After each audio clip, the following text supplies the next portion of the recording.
ये कहानी सिर्फ सफलता नहीं, संघर्ष, अपमान, साहस और क्रांति की कहानी है। पत्थर पड़े, गालियाँ मिली, फिर भी नहीं रुकी। सावित्रीबाई फूले की असली कहानी। एक औरत जिसने इतिहास बदला। सोचिए, एक औरत जो पढ़ाने निकलती है और बदले में उससे पत्थर मारे जाते हैं, गालियाँ दी जाती हैं और कहा जाता है औरत होकर पढ़ाएगी। लेकिन वही औरत एक दिन पूरे समाज की सोच बदल देती है। आज की कहानी है सावित्रीबाई फूले। नमस्ते दोस्तों, आप देख रहे हैं बियॉन्ड विकिपीडिया। ये कहानी हमें लगभग 200 साल पीछे ले जाती है।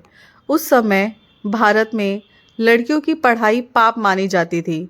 विधवाओं को बोझ समझा जाता था। शूद्र और दलितों को इंसान नहीं।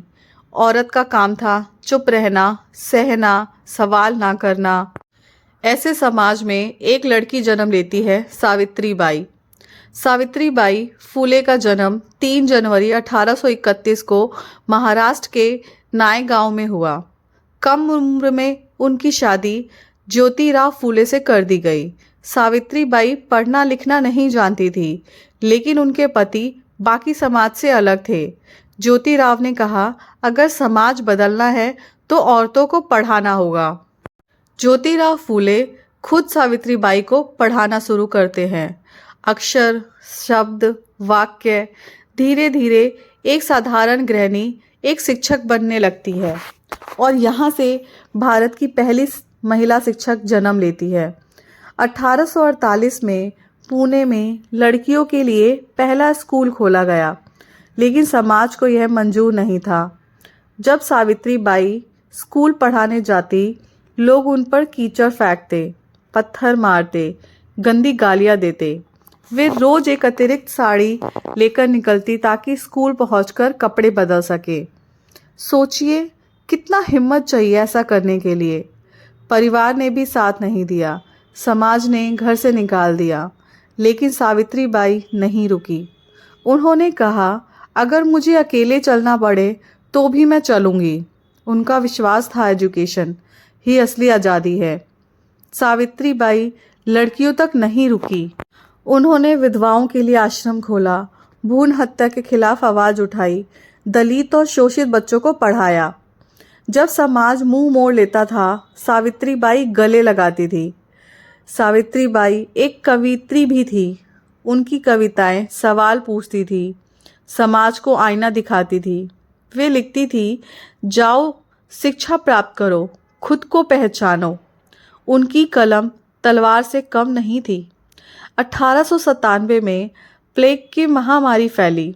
लोग बीमारों को छोड़कर भाग रहे थे, लेकिन सावित्रीबाई बीमारों को अपने कंधे पर उठाकर इलाज के लिए ले जाया करती थी। इसी सेवा के दौरान वे खुद बीमार पड़ी। 10 मार्च 1897 सावित्रीबाई फूले इस दुनिया से चली गई, लेकिन उनकी सोच कभी नहीं मरी।